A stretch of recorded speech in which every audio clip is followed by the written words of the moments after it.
TradingView platformasidan foydalanishni o'rganishni boshlaymiz. Agar TradingView platformasida akkauntingiz bo'lmasa, birinchi tradingview.com saytiga kirasiz va mana shu bosh sahifada o'ng tomonda ko'k tugma bor, Get Started degan, boshlash.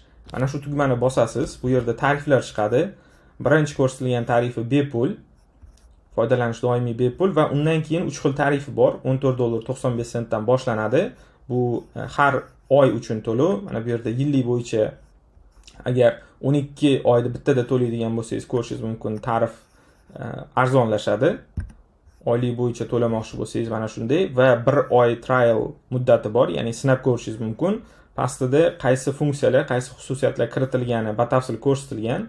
Buni solishtirib ko'rsangiz bo'ladi.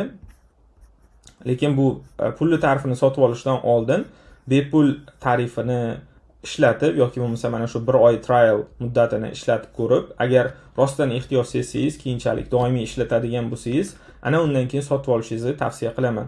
Hozir biz bepul versiyasidan foydalanamiz va buning uchun akkauntni ochishni davom ettirish uchun yana bir bor mana bu yerda Get Start tugmasini bosasiz va bu yerda Gmail orqali, Facebook orqali yoki boshqa usullar bilan akkaunt ochish mumkin. Masalan, emailni bosadigan bo'lsangiz, bu yerga email nomini kiritasiz, parolni kiritasiz. Shartlar bilan tanishib chiqdim va robot masmani bosib create account bosadigan bo'lsangiz, yangi akkaunt ochiladi. Yoki agar Google Gmail nimaga saqlangan bo'lsa, bu yerda masalan o'sha email nomini bosasiz. Uplift bo'yicha ochib ko'rsak,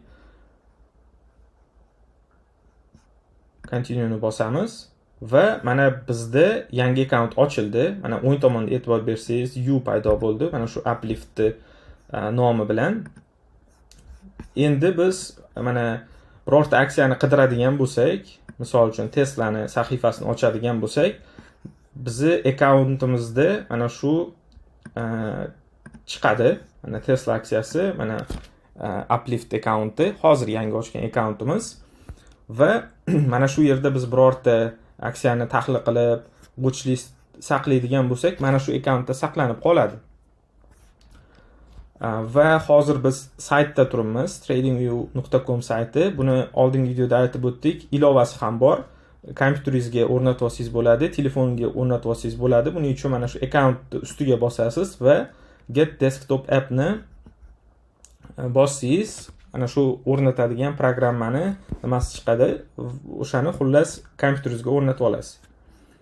Bu yerda saytdan ishlatsangiz ham yoki mana bu kompyuterga o'rnatilgan dasturdan ishlatsangiz ham bu deyarli bir xil ishlashi, ko'rinishi hammasi. Hozir biz demak mana shu platformada foydalanishni birma-bir o'rganib chiqamiz. Buning uchun mana hozir bu kompyuterga o'rnatilgan versiyasi ozgina farqi bor. Mana tepada ko'rishingiz mumkin. Yangi tabni qo'shsangiz bo'ladi. Screener bo'lmasam yangiliklarni bu yerda o'qisangiz bo'ladi. Va bu brauzer emas, kompyuterga o'rnatilgan alohida dastur bo'lgani uchun faqat shuni o'zini ishlatishga qaratilgan va bu ham qaysidir ma'noda qulayroq. Hozir demak biz akkaunt ochib olishni ko'rdik. Endi mana shu programmani o'rnatib olganimizdan keyin mana kompyuterdan kirib, mana shu yerda hozir qanday foydalanishni ko'rib chiqamiz. Birma-bir to'xtalib o'tamiz. Mana akkaunt nomiga bossak, chap tomonda bu yerda biz o'zgartirishimiz mumkin bo'lgan narsalar, rangni o'zgartirishimiz mumkin. Rangni yoki mana bu yerda tilni o'zgartirishimiz mumkin. Hozir ingliz tilida turibdi. Kimga masalan rus tili qulay bo'ladigan bo'lsa, ruschasi ham bor. Ruskini bosasiz va hamma ma'lumotlar rus tiliga o'zgaradi. Keyin mana bu yerda shortcutlar bor. Ya'ni buni hozir hammasini bilishingiz shart emas. Foydalanish davomida qaysi tugmalarni bosish orqali osongina o'sha funksiyalarni topib olish mumkinligi mana shu yerda ko'rsatilgan. Buni asta-sekin tanishib chiqib, foydalanish davomida bilib borsangiz bo'ladi. Xo'p, endi birma-bir ko'rib o'tsak, bu yerda mana aksiyani belgisi ko'rsatilgan. Siz birorta aksiyani qidirmoqchi bo'lsangiz, shunday harfni yozadigan bo'lsangiz ham avtomatik mana shu qidiruv chiqadi va tanlaysiz, o'sha aksiyaga o'zgaradi. Ya'ni bu yerga bosib izlash shart emas. Shunday aksiyani nomini o'zini yozishingiz bilan ham bu chiqib keladi. Undan keyingisi mana bu yerda compare bor, ya'ni siz qidirayotgan aksiyani boshqa bir aksiyaga yoki indeksga solishtirishingiz mumkin. Mana hozir Pepsi bilan Cola'ni tanladik va mana shu ikkita aksiyani, demak, harakatini bitta grafikda ko'rishimiz mumkin. Undan keyingi mana bu yerda bu time frame deyiladi. Ya'ni siz qancha muddat davomida aksiya narxini o'zgarganini ko'rsangiz bo'ladi. Hozir bu 1 kunlikda turibdi. Odatda 1 kunlik time frame deganimizda mana shu muddat, demak 1 yillik muddat va 1 kunlik degani har bir mana bu shamcha bu bitta kunni anglatadi. Ya'ni 1 kun davomida aksiya narxini o'zgarishini 1 yillikda grafikda ko'rsatadi. Mana shu yerda demak time frame ga keyingi videoda ham alohida to'xtalamiz, qanday tanlash, nima ekanligi. Demak bu time frame ekan. Bu yerda mana yulduzchani bosib qo'ysangiz, o'zingiz eng ko'p ishlatadigan time frame'larni mana shu yerda doimiy ko'rinib turadigan qilib qo'ysangiz bo'ladi. 5 minutlik, mana minut bo'yicha ko'riladigani odatda qisqa muddatli nimani ko'rmoqchi bo'lsangiz, narxni harakatini minut bo'yicha, soat bo'yicha, demak 4 soatli, masalan 6 oy o'rta muddat va kun, hafta, oy bo'yicha bu uzoqroq muddat bo'lgan. Mana shuni demak o'zingiz xohlasangiz eng ko'p ishlatadigan time frame'larni mana shu yerga chiqarib qo'ysangiz bo'ladi. Endi undan keyingisi grafikni shakli.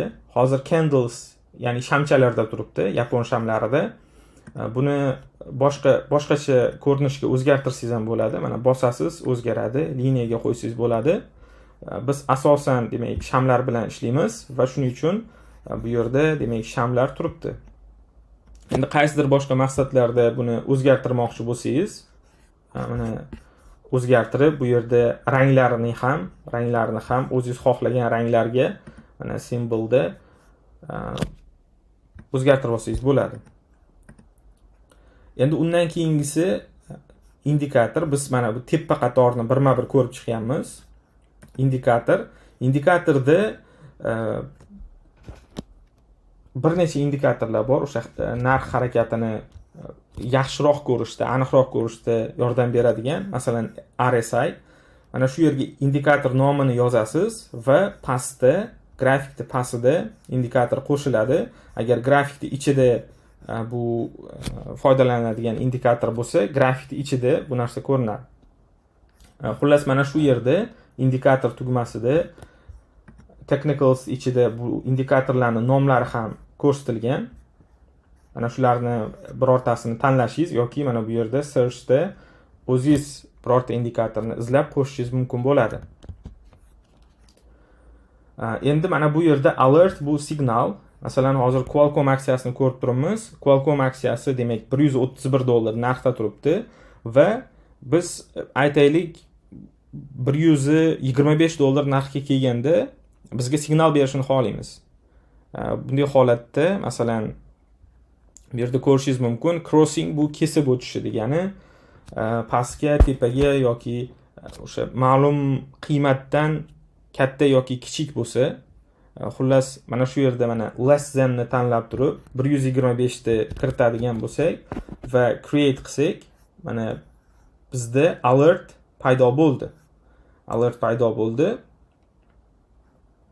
Va mana bu o'ng tomonda, mana bu yerda alert tugmasini bossak, mana qaysi aksiyalarga, qaysi instrumentlarga biz signal qo'yganimiz ko'rinib turadi.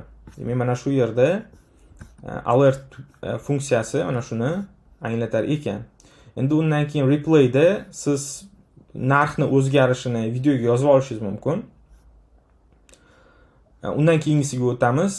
Layout degani mana shu grafik ko'rinishi. Hozir faqat bitta grafik turibdi. Bepul versiyada faqat bitta grafik ko'rish mumkin. Agar ikkita yoki 4 ta grafikni ko'rmoqchi bo'lsangiz, mana shu yerda mana layoutni o'zgartirsangiz bo'ladi. yonma-yon ikkita grafik ko'rinishi yo'lmasam bitta mana shu oknoda 4 ta grafikni ko'rmoqchi bo'lsangiz, mana shu yerda o'zgartirsangiz bo'ladi. Agar bittadan ko'p grafik ko'rmoqchi bo'lsangiz, unda sotib olishingiz kerak bo'ladi. Hozir biz faqat bitta grafikni o'zi bilan ishlaymiz. Bizga boshqa nima kerak emas. Mana bu yerda, demak, uplift deb saqlangan. O'zingiz birorta boshqa nomni qo'yib qo'ysangiz ham bo'ladi. Mana rename bor.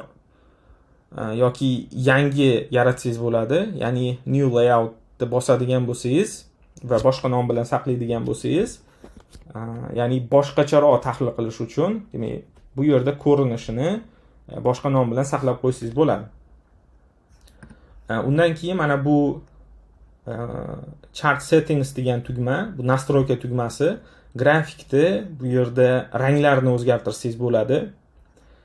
Mana bu yerda ranglar ko'rsatilgan. High and low ni qo'shsangiz bo'ladi. Post market, pre market, bid and ask narxlarni qo'shsangiz bo'ladi. Hozir bular o'chirilgan. Grafikda o'zgarishini ko'rishingiz mumkin. Qo'shilganda yoki rangni o'zgartirsangiz bo'ladi. Masalan, mana bu rangi hozir bu o'zini rangida qoldiramiz. Bu yerda asosan demak, narx o'sganda yashil, narx tushganda qizilda ko'rsatiladi va mana shu default holatda biz buni qoldiramiz. Time zone ni kiritsangiz bo'ladi. Xullas bu yerda demak nastroyka, mana shu chartga bog'liq bo'lgan ranglar, ko'rinadigan ma'lumotlar, umuman mana bu yerda volume ni qo'shib qo'ysangiz bo'ladi. Ya'ni savdo hajmi. Savdo hajmi qancha bo'lgan? Mana shu ko'rinib turadi. Scale da bo'lsa, bu ham o'sha narxni harakati bilan bog'liq bo'lgan ma'lumotlar. Appearance ko'rinishi, orqa masalan rangi qanaqa, buni demak oq qilmoqchi bo'lsangiz, mana shu yerda chartning orqa rangi mana oqqa o'zgardi. Hozir qorada turibdi va o'zingiz xohlagan rangi mana shuni qo'yib qo'ysangiz bo'ladi. Trading bo'lsa, biz birorta broker account yoki demo account ulaydigan bo'lsak, mana shu yerda biz sotib olayotgan vaqtimizda paydo bo'ladigan tugmalarni qo'yishimiz mumkin. Masalan, buy sell tugmasi hozir bosilgan, ya'ni biz birorta brokerga yoki demo shotimizga ulagan bo'lsak, birdaniga mana shu buy sell tugmalar ko'rinib turadi va sotib olishimiz mumkin bo'ladi. Events da bo'lsa, e'tibor bering, hozir men ikkitani belgilab qo'yganman, split bilan earnings. Bu narsa mana shu aksiyani, demak, earnings bu choraklik, har chorakda moliyaviy natijalar e'lon qilinadi, daromad foydasi bo'yicha. Mana shu earnings ni bosadigan bo'lsangiz, mana chartni pastki qismiga e'tibor bering. Hozir bu bosilmagan. Bosadigan bo'lsak, bu mana paydo bo'ldi. Ya'ni mana shu vaqtda bu aksiyani, demak, hisobotlari chiqqan va kelgusida chiqadigan hisoboti mana bu yerda boshqacha rangda ko'rsatilgan, ustida. Bu hali chiqmagan. Mana shu bir necha kundan keyin chiqish kutilmoqda, 2-fevralda. Split bo'lsa, agar aksiyada split kuzatilgan bo'lsa, mana shu grafikda qaysi vaqtida split bo'lganini bu ko'rsatib turadi. Men mana shu nastroyka tugmasida biz o'zimiz xohlagancha mana shu o'zgartirishimiz mumkin va mana bu yerda saqlab qo'ysak ham bo'ladi. Mana hozir uplift dark deb saqlangan. Bitta nimani ko'rishingiz mumkin. Endi boshqacharoq ko'rinishda buni ko'rmoqchi bo'lsangiz, mana shu yerda save as ni bosasiz va birorta nomni kiritasiz. Nomni kiritib saqlab qo'yadigan bo'lsangiz, o'shanaqa boshqacha ko'rinish bu yerda saqlanadi va o'shanga xohlagan vaqtda o'zgartirishingiz mumkin bo'ladi. Ya'ni har safar siz bu yerda o'zgartirib chiqishingiz kerak bo'lmaydi. Mana uplift dark ga o'zgartirdim. Hozir orqa fonni o'zgartirgan ranglarim, demak, oldin saqlangan holatiga qaytib keldi. Bu yerda mana bu tugmani bossangiz, full screen mode, ya'ni mana bu sariq joyini qarang. Bu tugmani bossangiz, ekran полный grafika o'tadi, ya'ni siz to'liq ko'rishingiz mumkin. Eskani bosasiz, orqaga qaytadi. Yana bir qiziq funksiya, bu yerda rasmga olishingiz mumkin. Mana shu siz tahlil qildingiz. Bu yerda turli xil demak zonalarni aniqladingiz. Sotib olmoqchi bo'lgan narxlarni ko'rsatdingiz, indikatorlarni qo'shdingiz va mana shu yerda save saqlanib qiladigan bo'lsangiz, mana shu grafikni rasmini sizga saqlab olib beradi yoki buni mana linkigacha ko'chirib olishingiz mumkin. Ya'ni boshqa biror kishi bilan buni bo'lishishda yoki bo'lmasam o'zingiz uchun rasmlarni saqlab qo'yishingiz mumkin. Juda ham qulay va mana shu yerda buni nima qilsak bo'ladi. Ya'ni alohida screenshot qilib nima qilib chiqish shart emas. Shu tugmani bosasiz, copy qilasiz yoki save qilasiz va tahlil nimasi rasmi sizda ko'rinadi. Demak, hozir biz tepa qatorni ko'rib chiqdik. Tepa qatorda mana shu funksiyalar bor. Va tahlillarimiz qilish jarayonida, masalan, time frame'da yoki indikatorda biz ishlatadigan narsalarni keyingi videolarda ham ko'rib borasiz va tushunib borasiz. Endi chap tomonga o'tamiz. Chap ustunda bu yerda hammasi chizish uchun kerak bo'ladigan nimalar, instrumentlar bu yerda ko'rsatilgan. Mana har bir nimani ustiga bossangiz, mana bu yerda chap tomonida kichkinagina nima chiqadi, chiziqcha. Mana shuni bossangiz, buni ichida nimalar borligini ko'rishingiz mumkin. Ya'ni birinchisi bu asosan to'g'ri chiziqlar yoki strelkalar chizish uchun va o'zingiz foydalanadiganda mana shu yulduzcha bosib qo'ysangiz, mana hozir o'ng tomonda paydo bo'ldi. Yulduzcha bosilgan hamma mana shu shakllar. Ya'ni har safar buni ichiga kirib, tanlab nima qilyapmizda, mana shu yerda o'zida shu nimani bosasiz va mana shunday chizishingiz mumkin. Shuning uchun siz foydalanadigan nimalarni yulduzchaga olib qo'ysangiz, buni xohlasangiz ko'rinib turadigan, xohlasangiz hide qilib ko'rmaydigan qilib qo'ysangiz bo'ladi.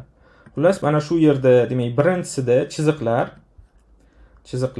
biz asosan ishlatadiganimiz bu yerda trend line, horizontal, vertical line'lar va mana parallel channelni ko'rishimiz mumkin. Hozir misol sifatida ko'rib ketsak, mana CrowdStrike aksiyasi. E'tibor bersangiz, mana bu yerda narxni o'zgarishi juda ham o'xshash harakat qilgan. Buni aniqroq ko'rish uchun, chizishimiz uchun mana shu yerda, ya'ni bu kanal o'rtasida harakat qilgan. Mana shuni demak chizmada yanada aniqroq qaysi narxlarda bu mana shu kanalda harakat qilayotganini ko'rsak bo'ladi. Ctrl Z ni bosasiz, chizma o'chadi. Ya'ni mana shu yerda demak asosan to'g'ri chiziqlar yoki kanal bo'yicha, trend bo'yicha harakat qilishini biz chizishda mana shulardan foydalanamiz. Endi ikkinchisida bu yerda Fibonacci bo'yicha ko'p nimalar ko'rsatilgan, chizmalar, Fibonacci retracement. Buni kelgusi videolarda alohida ko'rib chiqamiz. Buni chizish uchun mana Fibonacci ni bosdik hozir. Trendni aniqlab olishingiz kerak. Hozir bu down trendda turibdi.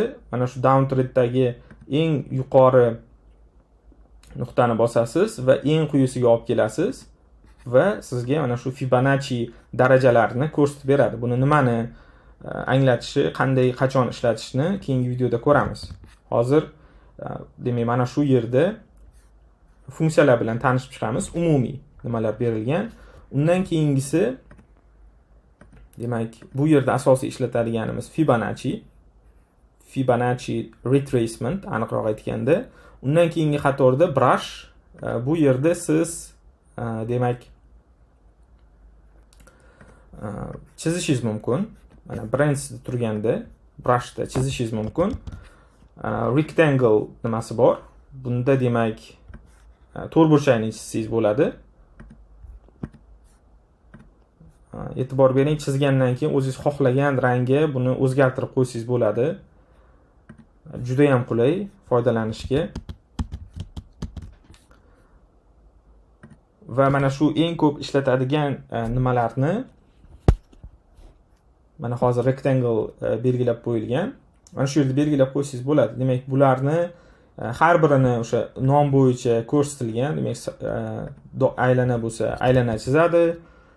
To'rtburchak bo'lsa, to'rtburchak chizadi. Bularni hammasidan foydalanmaymiz. Asosiylari, demak, bu yerda foydalanadiganimiz brush, ya'ni o'zimiz uchun masalan birorta narsani tushuntirishda, chizishda yoki mana shu rectangle dan foydalansak bo'ladi va tahlil usuliga qarab, foydalanadigan narsalarga qarab, bu yerda boshqa shakllarni ham chiqarib olsak bo'ladi. Undan keyingisi text. Tekstda birorta ma'lumotni yozib qo'ymoqchi bo'lsangiz, masalan talab zonasi yozdingiz va mana bu yerda mana yozuv paydo bo'ldi. Buni razmerini o'zgartirsangiz bo'ladi. Masalan 24, 28, rangini o'zgartirsangiz bo'ladi. Xullas, demak bu yerda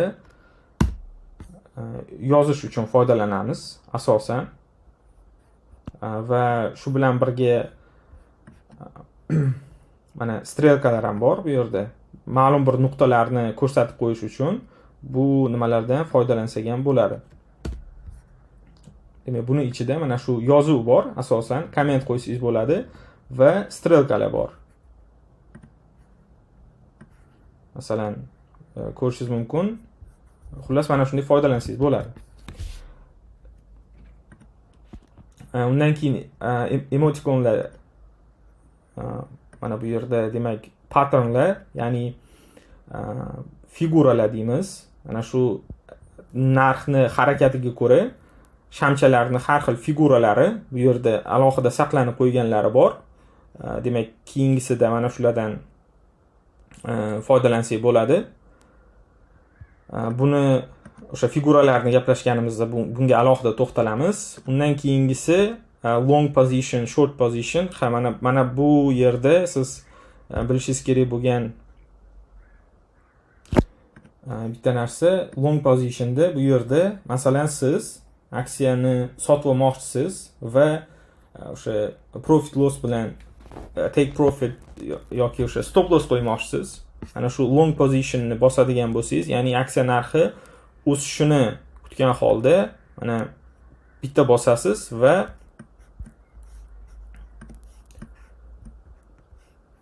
mana ko'rishingiz mumkin, stop loss chiqdi. Buni o'zingiz xohlagandek o'zgartirsangiz bo'ladi va risk reward ratio ni ham ko'rsatib beradi. Ya'ni nechi nisbatda siz risk qilyapsiz. Hozir mana bu 1.68 turibdi. Aytaylik, buni pastlatamiz va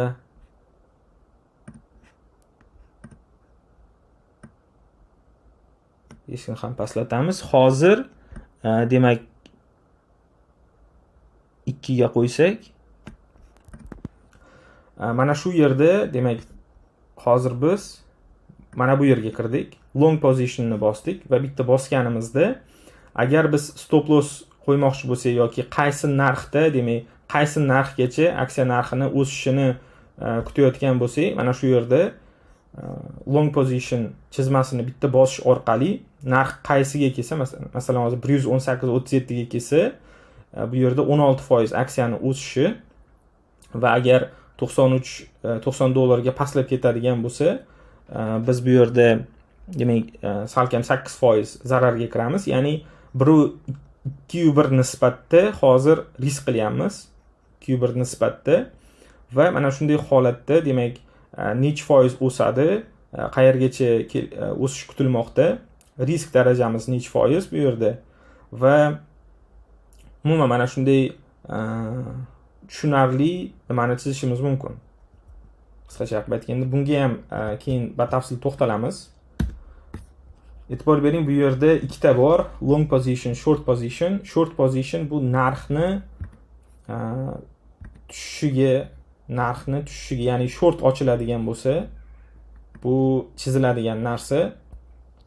Ya'ni agar narx pastlaydi deb o'ylaydigan bo'lsangiz, mana hozir shuning uchun ham tepada qizil, pastda yashil chiqdi. Bu yerda short position degani narxni pastlashiga pul tikish. Bu oldingi o'sha 4-modulda aytib o'tganmiz, shortga ishlash joiz emas. Shuning uchun biz bu funksiyadan foydalanmaymiz. Faqat long position ochganimizda aksiya narxini o'sishiga pul kiritganimizda mana shu risk reward rationi bilib olgani necha foiz o'sishini o'sha taxmin qilayotganimizda aniqroq ko'rish uchun mana shu chizmadan foydalansak bo'ladi.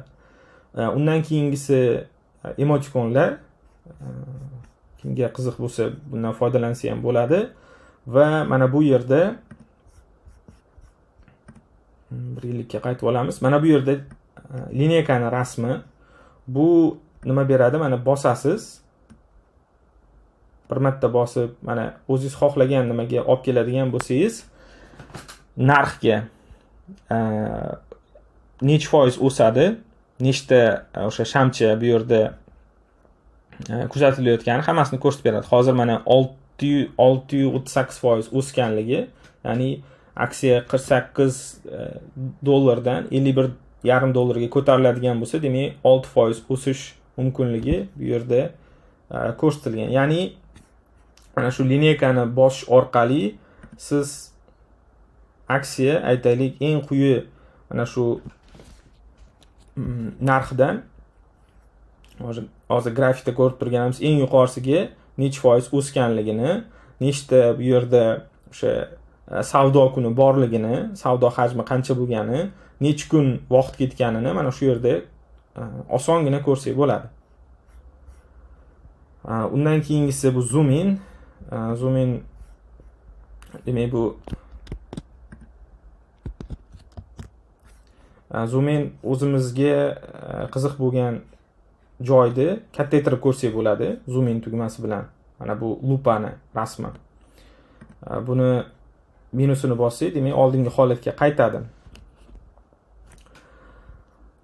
Demak, asosan biz ishlatadigan chizma uchun kerak bo'ladigan ma'lumotlar mana shular va bular chap tomonda berilgan. Kelgusi videolar davomida bulardan foydalanamiz va o'zingiz ham bu chizmalarni ko'rib, demak praktika qilib ko'rsangiz tushunib boraverasiz. Juda ham foydalanishga qulay qilib berilgan bu yerda va shuning uchun foydalanib ko'rsangiz buni oson tushunib olasiz. Endi pastga o'tamiz. Pastda bu yerda mana time frame ko'rsatilgan. Aksiya narxini qaysi davr oralig'ida o'zgarishini ko'rsatadi. Hozir 1 yillikda turibdi. 5 yillikka o'zgartirsak mana bu 5 yillik grafikka o'tdi. 6 oylik grafikka o'tdi. Xullas, bu yerda vaqt ekan, o'zimiz xohlagan vaqtni qo'ysak ham bo'ladi. Ma'lum bir o'sha boshlangan va tugagan vaqt oralig'ini ko'rsangiz bo'ladi. Va uni pastida demak stock screener bor. Buni mana bu yerdan ushlab turib ozgina tortadigan bo'lsangiz, mana screener chiqadi. Screener degani aksiyani o'sha belgilangan xususiyatlariga ko'ra, parametrlariga ko'ra sizga saralab beradi. Hozir masalan performance ni bosib turib, bu soatlik o'zgarishi, haftalik o'zgarishi yoki 6 oylik o'zgarishi, mana bu o'ng tomonida filtr tugmasi bor. Buni bosamiz va above ni tanlab, misol uchun so'nggi 6 oyda 10% dan baland o'sgan aksiyalarni tanlaymiz va mana shu 10% dan baland o'sgan aksiyalarni chiqarib beradi. Yoki valuation bo'yicha demak PE ko'rsatkichi masalan 30 dan past bo'lganini tanlaymiz va bu screener bizga mana shu aksiyalarni ko'rsatib beradi. Market cap bo'yicha eng demak katta kapitallashuvga ega bo'lgan aksiyadan pastga qarab ketyapti. Hozir mana shuni o'zgartirib qo'ysangiz ham bo'ladi. Market capni kiritsangiz ham bo'ladi. Qaysi oralig'ida siz aksiyalarni ko'ryapsiz. Xullas, bu demak stock screener funksiyasi mana shu. Mana bu chap tomonda. Buni keyingi nimada ko'rsangiz ham bo'ladi. Mana screener degan alohida tugmasi bor.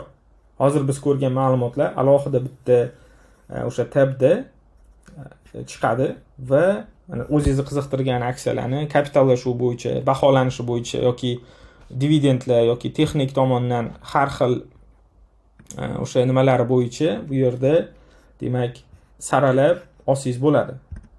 Bu ham foydalanishga qulay bo'lgan nima funksiya. Undan keyingisi Pine editorda bu yerda script yozsangiz bo'ladi, ya'ni script kod. Undan keyingisi test qilsangiz bo'ladi, o'zingiz strategiyangizni. Undan keyingisi bo'lsa bu trading panel, oldingi videoda ko'rib o'tdik. Broker accountingizni yoki demo accountingizni bu yerga ulab qo'ysangiz bo'ladi. Xo'p, demak, pastda mana shu ma'lumotlar ko'rsatilgan. Endi mana bu yerda siz aksiya narxini o'zgarishini narxda ko'rishingiz mumkin yoki foizni bosadigan bo'lsangiz, foizda ko'rishingiz mumkin. Necha foizda o'zgarayotganini. Demak, hozir pastni ham ko'rib chiqdik. Endi o'ng tomonga o'tamiz. O'ng tomonda ham bir necha kerakli nimalar bor, ma'lumotlar bor. E'tibor bersangiz, mana bu yerda kichkina nuqta tugma bor. Buni bossangiz, mana bu o'ng tomon yopiladi. Va o'ng tomonda o'zingizga kerakli qaysini bosadigan bo'lsangiz, bu qayta ochiladi. Bulardan birinchisi watchlist. Watchlist kuzatib boradigan aksiyalar ro'yxati. Hozir siz dastlab bu akkaunt ochganingizda bu yerda indekslar, aksiyalar, kripto, forex, commodity shunaqa narsalar turadi. Biz asosan, demak, faqat aksiyalar bilan savdo qilamiz. O'shaning uchun tepada e'tibor bersangiz, men asosiy indekslarni kiritganman. Dow Jones, Nasdaq, Russell, S&P va VIX bu tebranuvchanlikni ko'rsatib beradigan indeks hisoblanadi. Mana shu va undan keyin aksiyalar ro'yxati. Aksiyalar ro'yxati, buni qilish uchun mana bu yerda plus tugmasi turibdi. Buni bosasiz va o'zingizni qiziqtirgan aksiya bo'lsa, mana Boeingni qidirdim, BA chiqdi. Mana bu plus nuqtani bossangiz ham bo'ladi yoki enterni bossangiz ham mana kuzatuv ro'yxatimizga kiritildi. Mana BA aksiyasi. Mana shunday tartibda o'zingizni qiziqtirgan aksiyalarni tahlil qilgan yoki kuzatib borayotgan yoki dars davomida ko'rib borayotgan aksiyalarni mana shunday kiritib qo'ysangiz bo'ladi.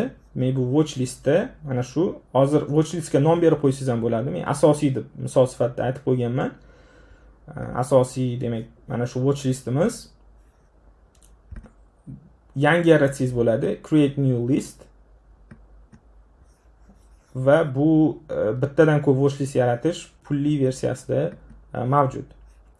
Hozir mana shu kuzatib boradigan aksiyalaringizni hammasini mana shu yerga kiritib qo'ysangiz ham bo'ladi. Demak, watchlistni aksiya qo'shishni ko'rib oldik. Endi pastida, watchlistni pastida mana kompaniyani, aksiyani ma'lumotlari chiqib turibdi.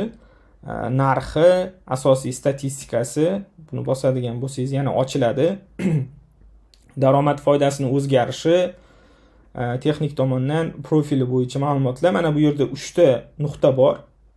Mana shu yerda siz aksiyaga oid qaysi ma'lumotlar ko'rinishini belgilab olsangiz bo'ladi. Masalan, dividendni belgilaydigan bo'lsangiz, bu yerda agar kompaniya dividend to'laydigan bo'lsa, necha foiz dividend to'laydi, qachon to'lagan, o'sha ma'lumotlari chiqadi. Yoki newsni bosadigan bo'lsangiz, mana shu aksiyaga oid so'nggi yangiliklar, mana hozir mana bu yerda chiqishni boshladi. Yangiliklar ko'rinadi bu yerda. Xullas, bu ham foydalanishga juda qulay. Siz qaysi kompaniyani tanlaydigan bo'lsangiz, bu tomonda grafigi va mana shu yerda kompaniyaga oid ma'lumotlar chiqadi. Buni kichikroq yoki kattaroq qilib o'zgartirib olsangiz bo'ladi, o'zingizga ko'rish uchun qulay qilib. Demak, bunga ham tushunib olgan bo'lsak, bu bizning birinchi tugmamiz edi, mana shu watch listimiz edi. Ikkinchi tugmamiz bu alert, signal. Buni bitta o'sha Qualcomm aksiyasi misolida ko'rdik.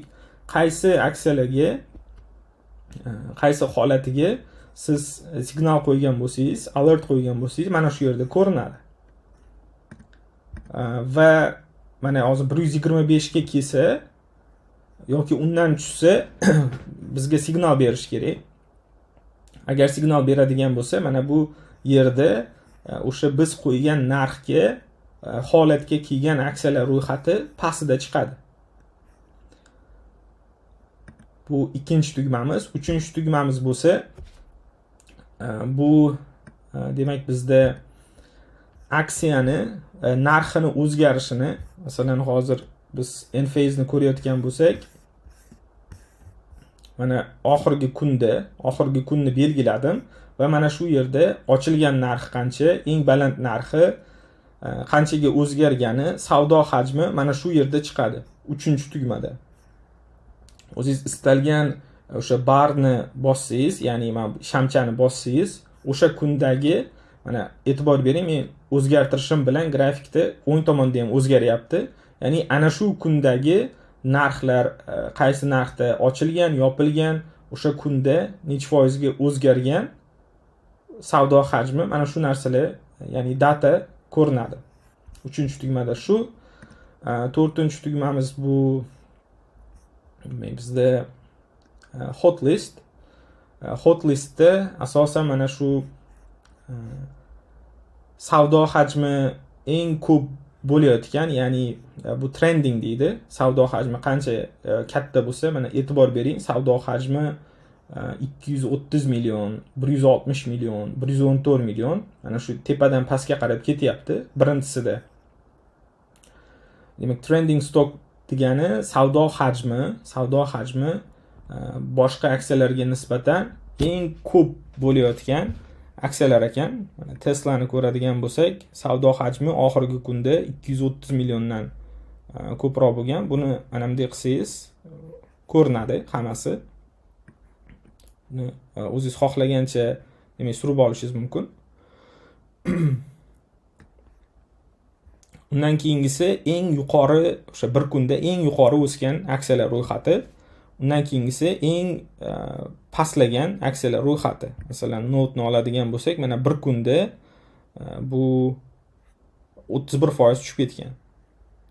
Ya'ni mana shu hotlistda 4-tugmamizda eng ko'p savdo qilinayotgan, eng yuqori o'sgan, eng quyi tushgan aksiyalarni mana shu yerda ko'rishimiz mumkin.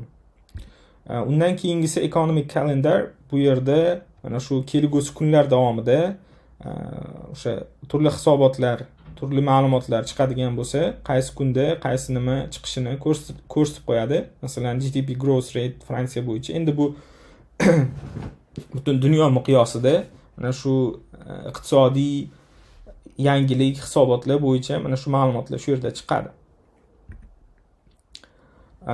Bu yerda bo'lsa ideyalar, masalan birorta aksiyani kuzatdingiz, qaysidir holatga kelsa, bo'lmasam o'sha tahlilleringizda nima kutayotgan bo'lsangiz, ana shu ideyalarni bu yerga kiritib yozib qo'ysangiz bo'ladi o'zingiz uchun.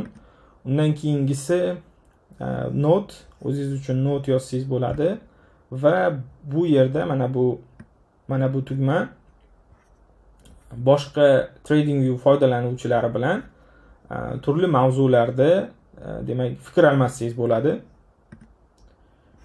Bu to'g'ridan to'g'ri chat qilsangiz bu yerda ma'lumot tushadi. Notifikatsiya uchun bu streamlarni ko'rsangiz bo'ladi yoki o'zingiz yaratsangiz bo'ladi va bu ham notifikatsiya uchun. Mana bu tugma bo'lsa, bu trade uchun.